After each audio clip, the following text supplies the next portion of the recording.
In an ever-evolving digital landscape, for your business to thrive, you must adapt or die. Welcome to Marketing in the Age of AI, the podcast helping you harness the power of AI and marketing tools to revitalize and grow your business. And now here's your host, marketing expert and author of Authentic Marketing in the Age of AI, Emanuel Rose.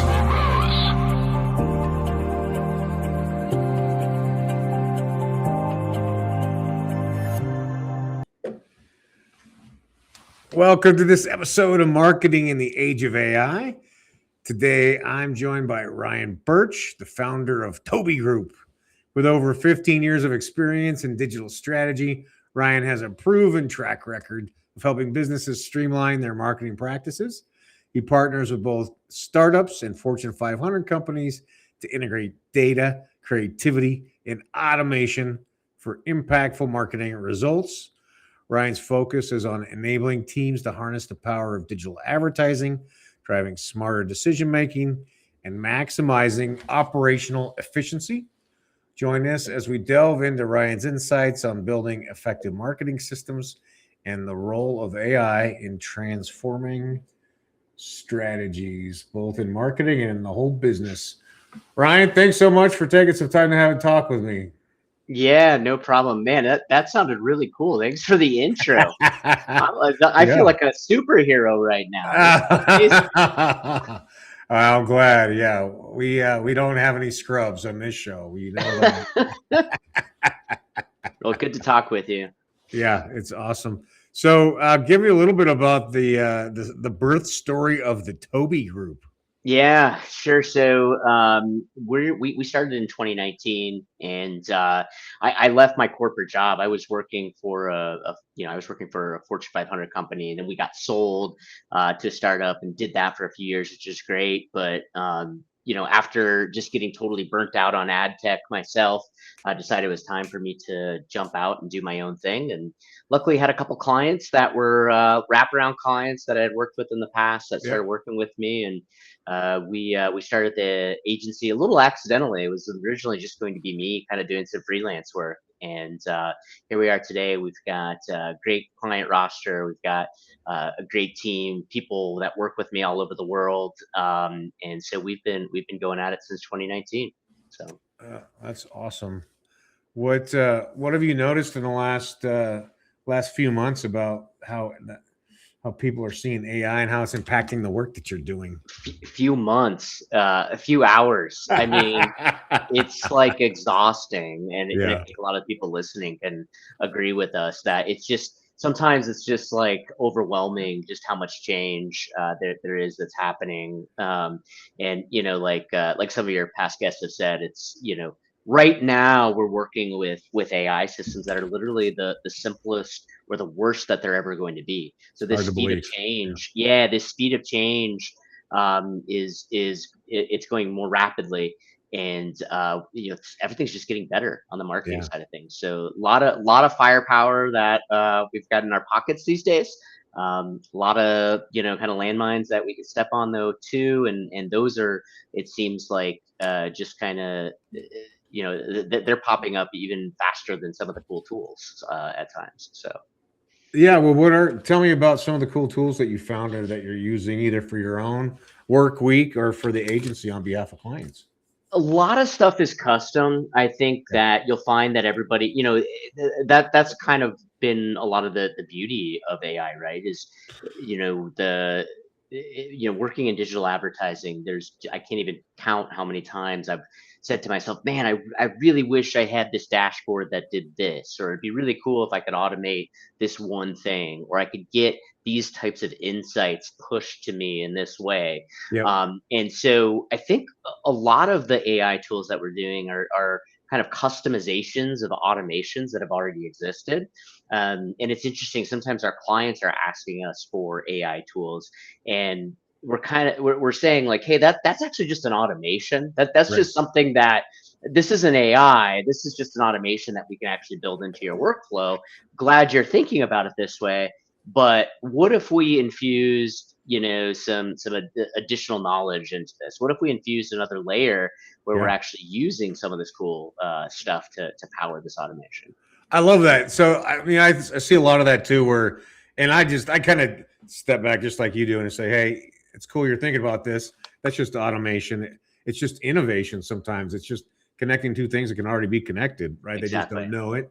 But then to take that third layer and then make it AI assisted, right? Which then is totally mind blowing. And I think that's kind of the attitude I've taken in these vibe coded tools that I'm creating is how do I AI assist SOP development, right? Like how do you make it so that you could just say, you could talk to it and say, this is what I do and what am I missing and how do I make that or make it better? And then to always have the prompts be editable. That's the other thing, because just the dynamism of all this, you always want to be able to go back in there and improve what you're directing the AI to do and choose a model, right? Absolutely. Yeah, absolutely. I'll tell you one thing that has been really cool lately that we've been using. You mentioned the SOPs. We've been using Notebook LM, which is a Google tool, and some of you might have listened to it in the past or used it in the past. But super powerful tool. It will generate everything from infographics, mind maps, slide decks. It'll create a podcast on the fly for you. And so one way I just use it this week, it's kind of funny. I bought a new car, and I took all of Congratulations. Thank you very well. Yeah, it was a lot to get through the process. Believe me, I have a lot to say about the car buying process these days. But I took all those user manuals because it's an EV, it's an electric car. I don't know a lot about how to charge and all these things, and I loaded this into Notebook LM, and it actually churned out a video, a guide, all these tools around how to preserve the battery. And immediately when I started seeing these really neat things that were being automatically generated, I sent them to my team and I said, hey guys, look at how cool this is. Like this is taking all of this really complicated information and it's boiling it down. How do we use this now for our teams? How can we repurpose this into a marketing tool that our clients can then pass along to their customers? So Notebook LM, it's a Google product, and I'll just share real quick. One of the ways I use it is I'll take brand descriptions, one pagers, those sorts of things, and then I'll have it create the PowerPoint. So, because it does beautiful graphics. So this is a project I'm involved in where it's a spec kitty. It's for developers who have got multiple people on a team, and we're able to keep the project moving ahead. And there's privacy and some other things. And so I took the brand, all the brand information, and I put it in there, and then I said, hey, let's just create the PowerPoint for me.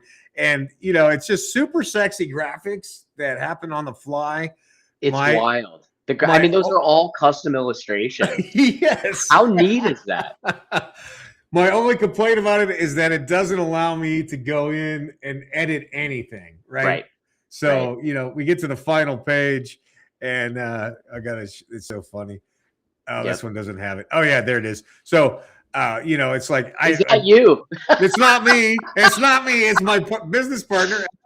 That's somebody who he's connected to. So it got goofy, at one part, and I'm like, well, that's cool. It's 95% done.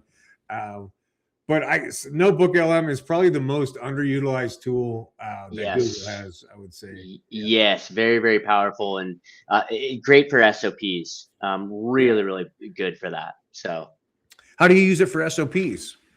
Yeah, so what I'll do is if I record myself on Loom going through a process or recording something, I will take that you can actually upload the video, you can upload the transcript of that. I will infuse it with other information and just throw it into Notebook LM. And then it actually will create kind of a podcast of these two people talking about what I just did. It'll create a slideshow that contains the why, the how. And I've actually used it for some like clients and also to share other information in teams. So, if you're a marketer what is the information, just like you did, that's either proposal based or maybe even just maybe coaching a client through how to do something, or like you talk about managing up, right? So if you've got a boss or a leader that isn't really understanding a marketing tool or marketing process, or something that you want to pitch, what better way than to go in there with some firepower, like some of these custom drawings, and like they'll tell the whole story, right? Yeah. Sure. So I think there's a myriad of ways that it can be used. I love it. Yeah. No, that's awesome. I love that of being able to record yourself going through a process and then building out. So I built an SOP architect called strategic SOP, because clients are like, well, I don't know how to document what I do. Right. You're like, well, all right. Well, so I built a tool for it, but I'm going to add in the video machine learning into that, so that we're able to borrow that genius from you, Ryan. I knew you were going to give me some good answers today. Hey, it's very, like you said, underutilized today. So yeah, and even the podcast. I mean, I love podcasts. I think the podcast tool is amazing. Yes, it's so natural, and I sent it over to my fiance, and I told her to listen to it in the car, like on her drive, and here's everything we need to know about this new car, right? Yeah. So really, really neat way to take a bunch of complicated information and simplify it. Yeah, that's pretty cool.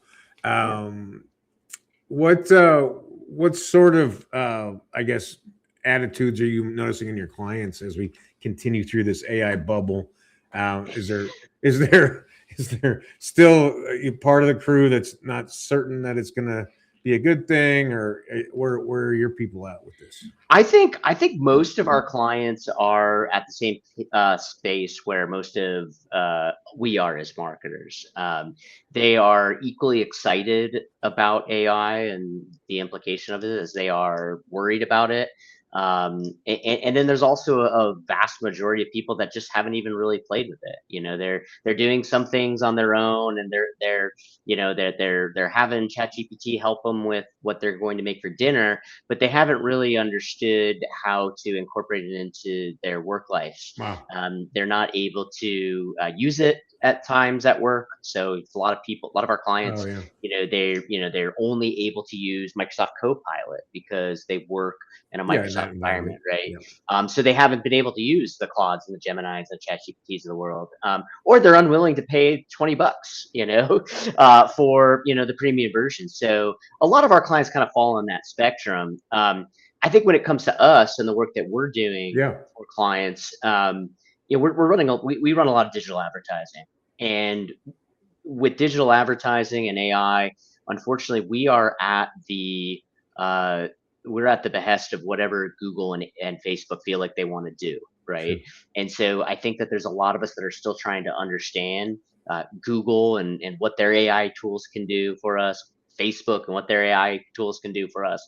And we're trying to wade through all of that and identify some really simple things, like going back to basics on those platforms that aren't going to change, or that help those new AI systems, right? So I think that's a lot of what we're doing today tactically. Yeah, I think that's really, really key, pretty much in all of this bubble, right? Is to continue to go back to what are the fundamentals, and how can I get it to improve on the work that I'm already doing, and or what am I not good at, and how do I wind my way through figuring out best practices that are fundamentally sound in order to get good outcomes. Yep. Well, you just used the word outcomes, right? And we use that exact term when we talk to our clients about AI or any programmatic advertising platform, any platform that is automated. There are inputs and there are outcomes, and the inputs are all of the data and the information that you provide into the platform. The outcomes are the ROI and the CPA and all the things that come out of it. And I think as marketers, when I started my career, everybody was very focused on those outcomes. We need to have X ROI, or we need to have Y CPA, or we need to have all these things, but we didn't focus enough on those inputs.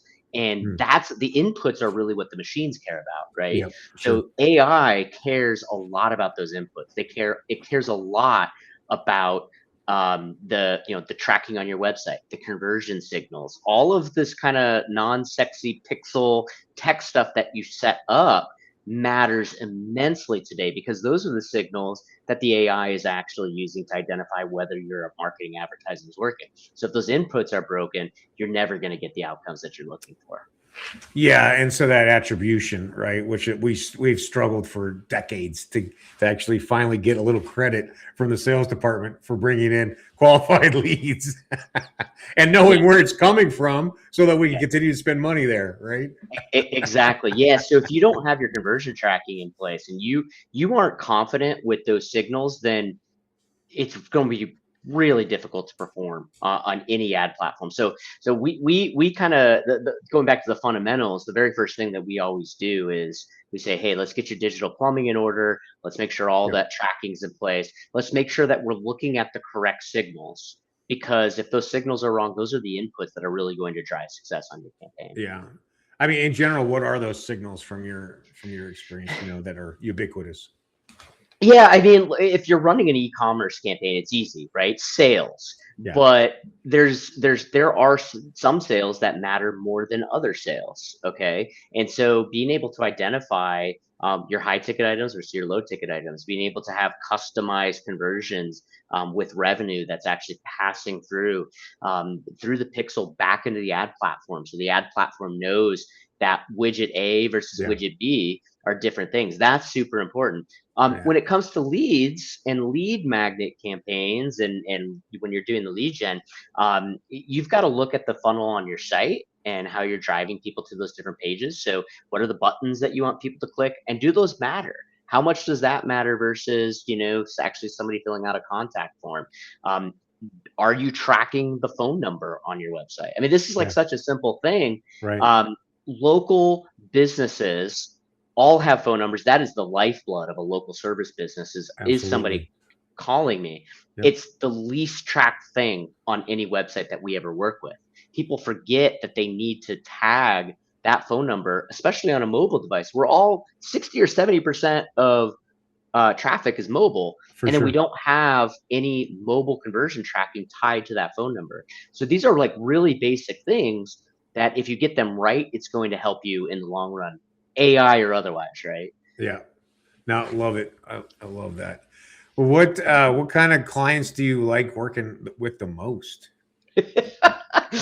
Well, what businesses do we work with, or what types of clients? Yeah. What do you like? What are the psychographics of your oh my gosh, that you love, that you really get excited about? Look, I've always asked my clients just to be fair, right? Yeah. So I don't mind if clients are tough and they really make it difficult for us, but just be fair. There's a lot of things that we should be doing. Clients pay us a lot of money. We should be delivering for them.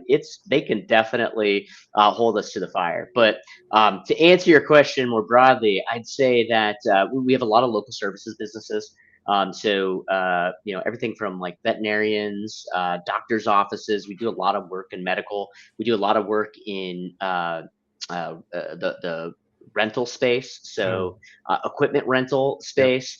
And we what we do for them is a lot of local SEO and local advertising, and local GEO, local search AI, whatever you want to call it. We're starting to do a lot more of that type of work, and by the way, that looks a lot like local PR these days. So local SEO looks a lot like local PR in this new AI era. I think the best description I heard of it is search everywhere. Right? Yes, like you have to be 1 inch and 7 miles. We had a call just this morning with there's a group of doctors' offices we work with. They've got about 25 locations, and we had the conversation with them. How do we inch for, like, how do we get? We don't have a PR practice. This is not part of our blood. So we talked about building a flywheel around this. Okay, let's just send one press release next month. Okay, let's actually make sure that we have all of our social media handles secured the month after that. Okay, let's inch our way toward this, because and you've talked about it on the podcast a bunch. It's overwhelming to see all these tools and want to use all of them at once. And I think what we lose is that fundamental, hey, we just need to do one thing this month. and Yes. let's just get those social media. Like if you don't have your YouTube handle snagged, just do that one thing. You don't need Right. to have 50 videos ready to go next month. Just get the YouTube in your name, make sure the right people have access to it, and call that a win.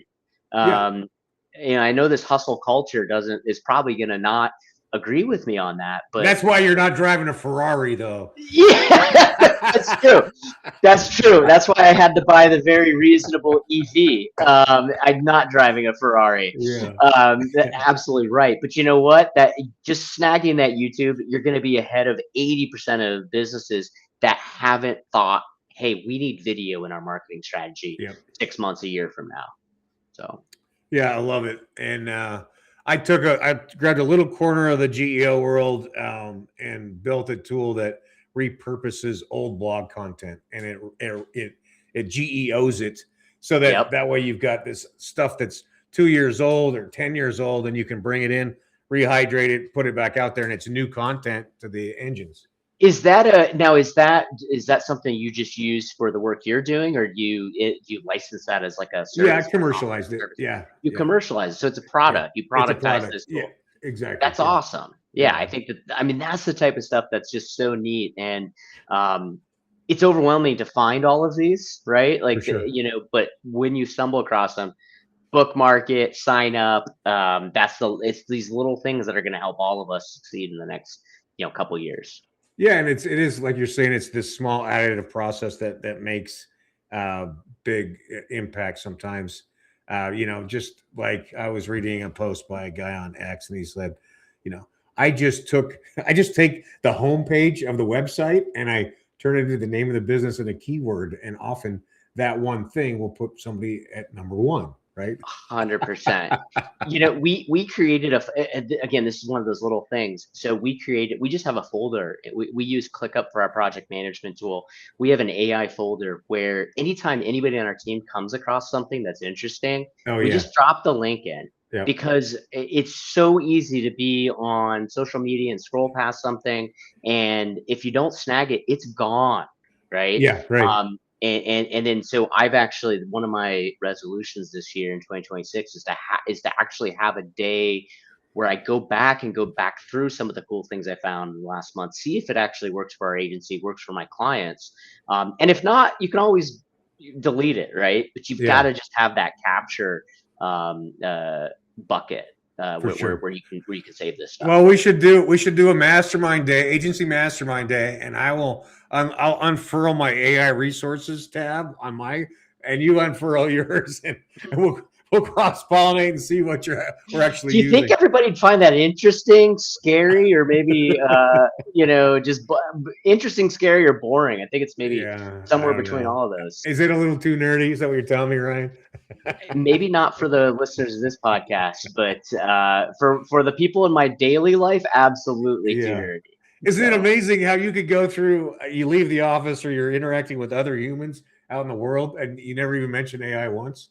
The joke that we've had in programmatic, so I started in programmatic advertising when big data was the big thing, right? Like we were Yeah, working with really big brands at the time. I was working at eBay, so my clients were Toys R Us and GNC and Bath and Body, the really big brands. yeah, And we always had this joke in programmatic advertising big data. It's like, try to tell one of your relatives what you do at work at Thanksgiving, and see how that goes, yeah. right? Right. And it's just gotten more difficult because the acronyms have changed. The acronyms that we thought we knew now mean something totally different. So marketing is changing really, really fast, and it's fun. If you enjoy it, there's nothing better. There's no other industry to be a part of, but it's also overwhelming. So. Yeah, it is. And I think that's why, like we've been around long enough to know we can keep the blinders on, get the work done that we need to each day. Maybe we've got 15 minutes or 30 minutes in the calendar a couple times a week to dig through stuff. But you gotta stay focused on taking care of today. Looks like I blinked out there. My neighbors must have turned on the Netflix. So yeah, we've been around long enough to know we can titrate this in, and it's a good way to do the change management for a bubble like this. Yeah. One of the big mistakes we made, or I made, when all these AI tools kind of hit my desk, is I wanted to do everything at once. Yeah, And of course. which look, we rolled out a lot of stuff. It was kind of junky. A couple things worked, but what I realized after a while is the best thing I could do is just capture the process, document what I'm thinking Yes. about, and then go back to it. And I think, there's this desire and this thirst to try to accomplish everything at once. Right now, though, it's just one thing at a time, and we've really gone back to, let's identify one thing a month, one process a month we're going to improve, one client project that we think can also help some of the other work that we're doing in the agency, and let's just tackle that. Love it. And so our mindset's definitely changed around that. Well, I think that's a smart way to do it, and I'd love to have you back on the show and talk about that. I love to hear it. I'll walk through my podcast process with you and how we've automated all of that, and we'll hear about what you've automated in the agency. It sounds great. Awesome, Ryan. I love the conversation. I think you're super interesting. You're doing great work. If other people want to have a conversation with you, how do they do that? Yeah, best way to get a hold of us is just at our website, tobiegroup.com. That's TOBIEGROUP.com. All our socials are there, and you can check anything out there. We've also got a cool ads tool on there. That it's a report card. So if you want to check that out, it's kind of AI based, but it's 25 or 30 questions. It'll give you a readout on how you're doing on your digital ad campaigns. But tobiegroup.com, that's how to find us. All right, I love it. We'll make sure that's in the show notes. And again, I'm really grateful for your time. Thank you so much. And I look forward to having you on the show again.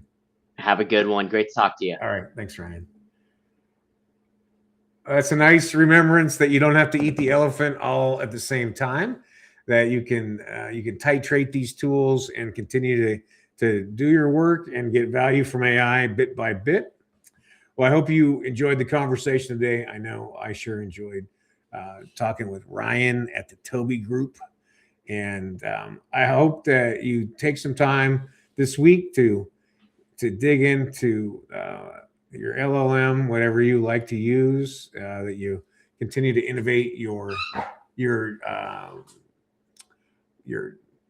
notebook usage or your custom GPT usage, and that you get some time back in your work week. And that with that time, you continue to upskill, you spend it with your friends or family, or you get outside into nature, away from the screens. This is Emanuel Rose, Marketing in the Age of AI. Thanks for listening to Marketing in the Age of AI. Be sure to subscribe wherever you heard this podcast so you never miss a future episode.